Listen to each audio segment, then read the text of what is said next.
much discussion and several theories in the world today regarding who Babylon is. There are some that say Babylon is Islam. Others say that it is America. Others claim that it is a system of religious confusion. Others claim it is the Catholic Church.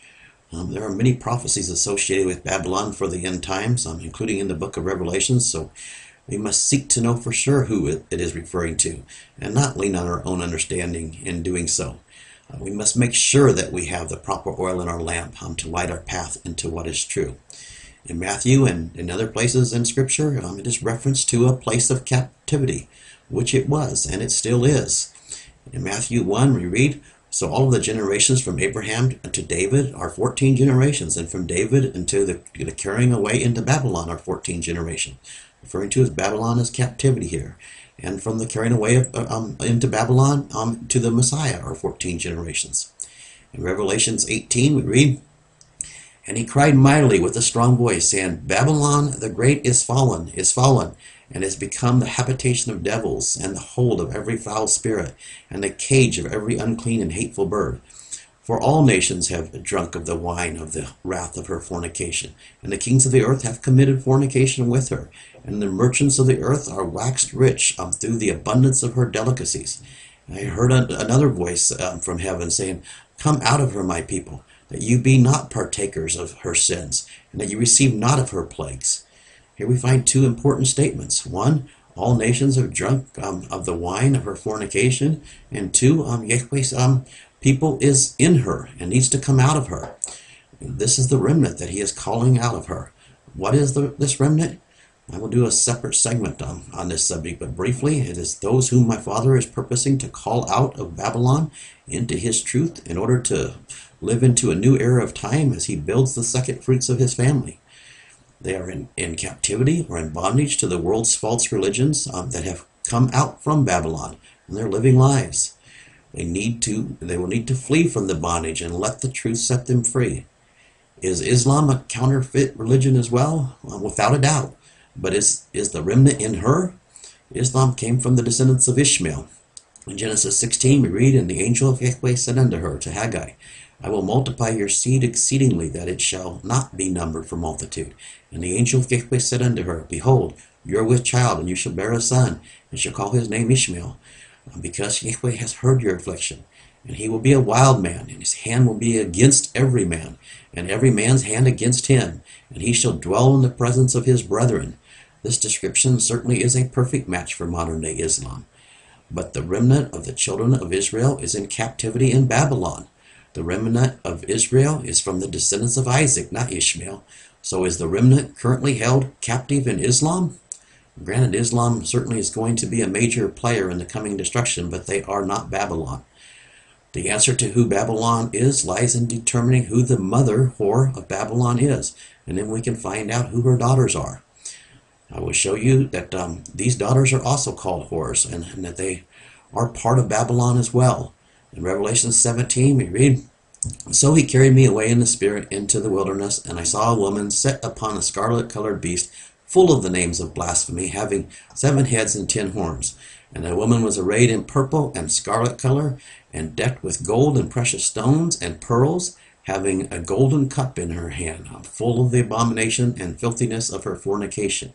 And upon her forehead was a name written, Mystery Babylon the Great, the mother of whores, an abomination of the earth, abominations of the earth." After the Messiah ascended to the right hand of Yahweh, Satan fraudulently began to set up a counterfeit religion. This counterfeit religion grew in power and suppressed the truth. They combined the truth that Yeshua brought with the pagan religions that were around them through the help of powerful teachers like Saul of Tarsus. It was Babylon who destroyed the first temple. During the time of the first temple, Israel had split. Solomon's son Rehoboam continued to rule over Judah and Benjamin.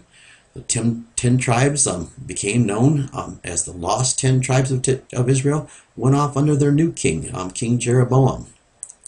Jeroboam had changed the dates and the times of our Creator's appointed times to give these 10 nations their own identity, and they were scattered abroad and still are to this day. It is by my Father's design that they would go into captivity to Babylon for doing so.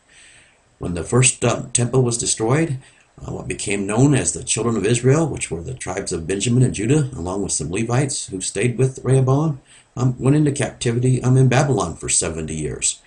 At this time, these two tribes had not perverted the calendar system, so they did not lose their identity, but they were rebellious nevertheless.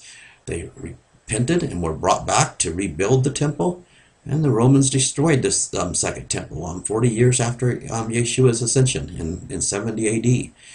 When the second temple was destroyed, it was Rome that represented Babylon. The counterfeit religion continued to grow in power and influence, and it merged with Rome in the 4th century during the time of Constantine, and the abomination that made the true Lord of Elohim desolate was set up. It is known today as the Roman Catholic Church, and it is the mother whore, and the nations have drunk from her cup and are drunk from the wine of her fornication.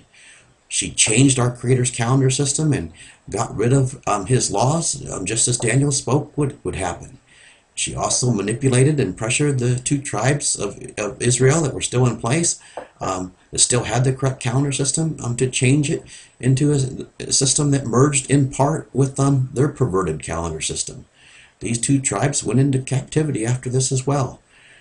Those who call themselves the Jewish people today use a perverted calendar system that came from this time to determine when their Creator's appointed times are, and millions blindly follow their false calculations of today.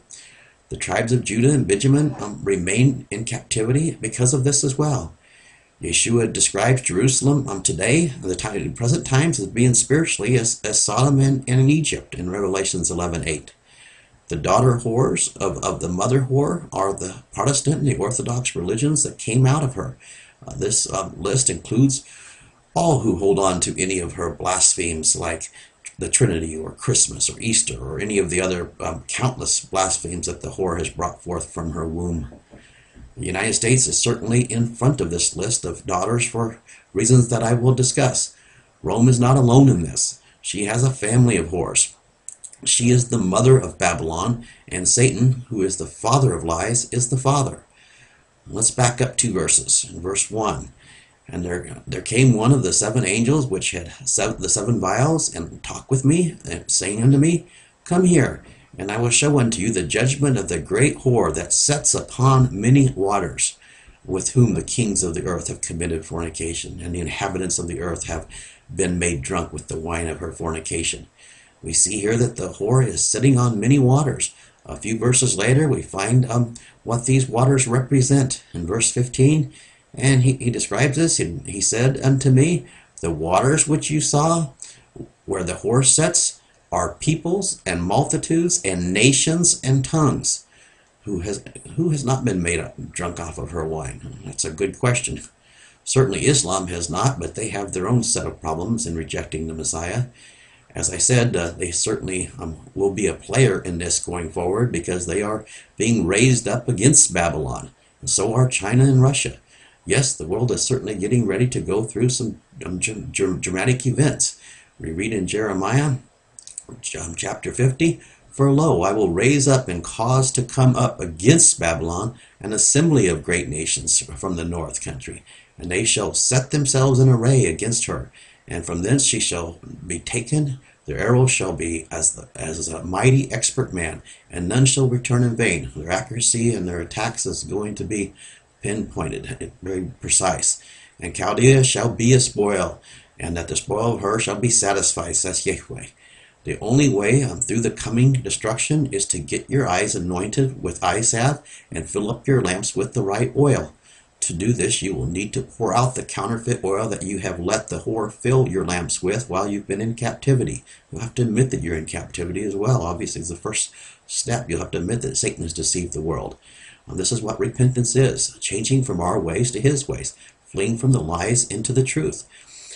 The voice from heaven instructs his people. Again, I heard another voice from heaven saying, Come out of her, my people, that you be not partakers of her sins, and that you receive not of her plagues. In Revelation 17:5, the King James says, Mother of harlots. This is misleading.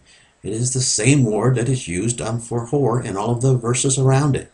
Babylon is composed of many daughters of the mother, who is the crown jewel that has carried her abominations and false doctrines into the entire world, more so than any other nation by far. It can be none other than the United States, who has spread the false religious practices of the whore into the whole world, and all of her mission, with all of her missionaries spreading false gospels and false doctrines that came out of the whore. You know, they're not always thought the same. That's where they came from. Is she the beast that carries the mother whore? I believe she is. If she is, verse 11 says that she is going to go into destruction. In either case, she will be destroyed, because all of the daughters of the whore will be. I know my father told me clearly to get out of her. Israel is scattered and in captivity. They forsook their Elohim, who would have protected them, and whored with the false gods of this great whore, and have committed fornication against him. If you want to know who serves Satan today, just look at who changed the way that time is kept track of, because that was prophesied, and who got rid of the laws of the Most High, and who follows the doctrines of this organization. Isaiah said that Satan would do this and set on the mountain of the appointed times in Isaiah 14, and Daniel also records that he would change the time and the laws in chapter 7. I have said before, this is not rocket science. If you want to remain rebellious to your Creator, prepare to die. Nothing that opposes him is going to live into the millennial reign, where his kingdom will reign as he continues to build his family and his kingdom. Living lies and rejecting the words of the Messiah and his Father are not going to get you into the kingdom. Come out of her, my people.